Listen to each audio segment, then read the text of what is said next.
So let's talk about women.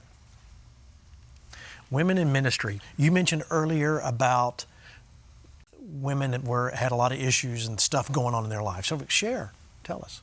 Well, I mean, it's not hard. Wasn't all on me. Do you think we make it too hard? Yes, I think we put too much on ourselves. Like, what do I need to do? Well, I think if you just get yourself naked in front of Jesus, so to speak, He'll do the rest. Yeah. If you'll just listen to Him. Yeah. Has that been a key for you, Jerriann? Oh, yeah. I think, I hit, in 2007, I was the lowest point of my life. I had really messed up, and I was at a really low point. And I did. I got naked before the Lord, not in my body, but in here. And just I could see myself like, Lord, just do what you've got to do. Just the ugly, whatever in there that needs to be dealt with.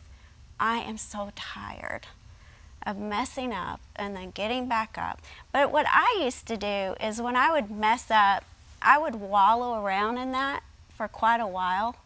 Now, if I do something, just say something, or no big sin, but I'm saying, just react or do something, I say, Lord, forgive me for that. Bam, get back up, go.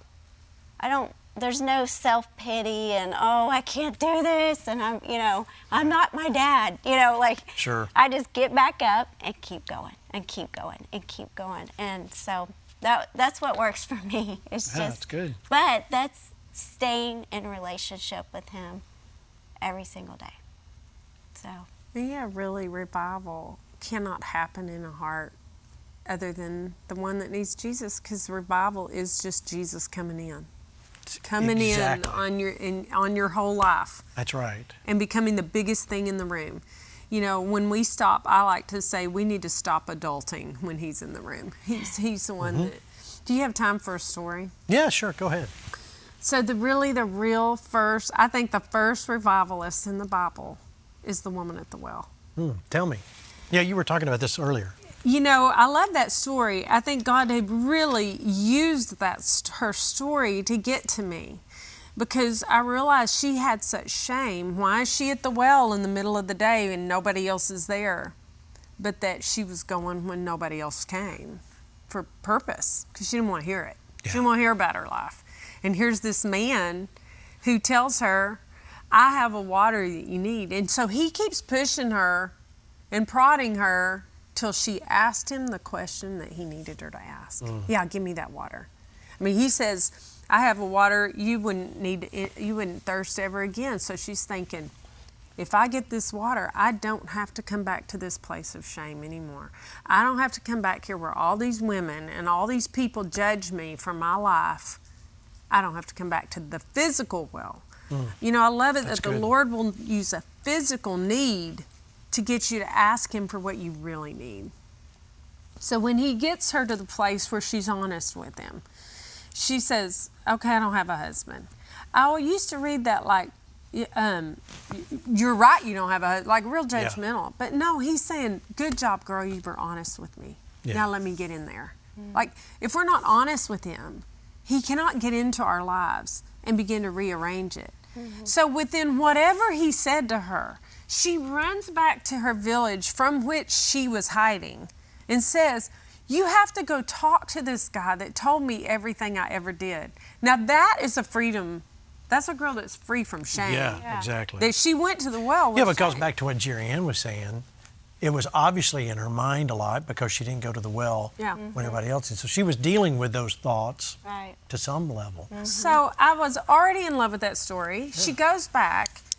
It's because of her that her whole village is saved. Yes, because of Jesus. But the villagers said, she told them.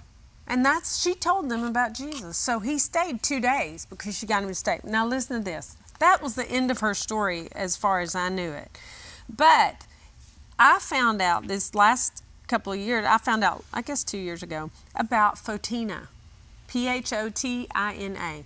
You can look it up. Photina, woman at the well. This woman had sons, and she ended up sharing the gospel all throughout Europe. she ended up being arrested by Nero. Her Nero sinned.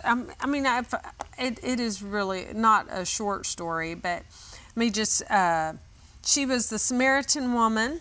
It says the Emperor Nero displayed excessive cruelty against the Christians while she lived in Carthage with her sons. Her eldest son fought bravely in the Roman army. Now, her oldest son's, sergeant leader called him in and said, "You better deny Christ or you're going to get in trouble." And so he wouldn't do it. He left the army and he went to join his mother to preach the gospel. He said, "No, I'm going to preach."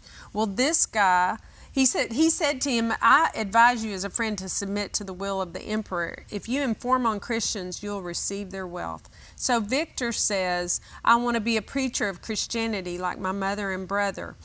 And then he says,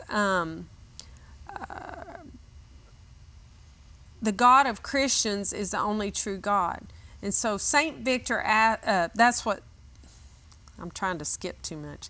St. Victor said, "I want to be a preacher." Sebastian said, "Oh, Victor, we know what woes await you, your mother and brother." Then Sebastian suddenly changed his mind. And he said, "Because Christ is calling me." So now his leader became a Christian. He was baptized, because he went blind and regained his sight. Yeah. And then so Nero sent people after him, but Photina knew that they were coming, so she went straight to Nero.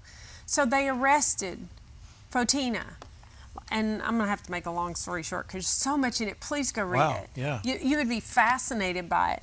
But he has his daughter pile up wealth in front of Photina and says, deny Christ and you can have all this wealth. So he thinks he's going to get this woman, and Satan thinks this. I'm going to get this woman with things. I'm going to get this woman with stuff. She's going to deny Jesus in her life because of stuff. And so Photina says no. She's not going to trade stuff for Jesus. And then so Nero's daughter gets saved. All of her household gets saved. They throw Photina in prison. They do everything to them, from torture. He ends up throwing her in a well. But all that ends up happening, people get saved, people get delivered, people get healed. But in the end, she did die in a well. But that was after saving half of Europe. Wow. I mean, it's phenomenal what happened to her and her children. But I mean, they gave their life as martyrs to Jesus, but not before great impact had occurred. Yeah. And her life was a mess. Wow. But Jesus got in there and he turned her into a picture of the gospel. And if my life is a picture of Kellie's awesome. My life is a picture of Kenneth and Gloria Copeland's daughter and what that means. But if my life is not a picture of the gospel, no matter what my story is, then it's kind of worthless for him. Well, that's a heavy statement. But it's true, isn't it? Yeah, when you realize it, that's when revival comes. And and I'm glad you brought that up about revival in it, because there's so many stories where revival, when you study, we have this still in the 21st century. We think we can do A, B, C, D, and suddenly it's going to be, Pensacola. Yeah. And, but the truth is, revival came, then change happened. Mm-hmm. Holiness always accompanies revival, but we think we can be holy, we can earn revival.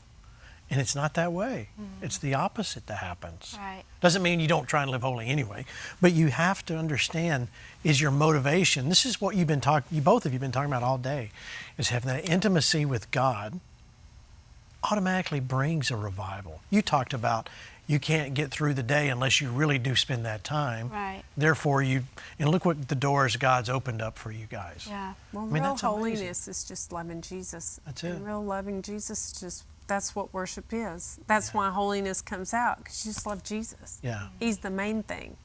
He's Jesus. Well, Matthew 6:33 is just a huge, scripture for me. Seek first.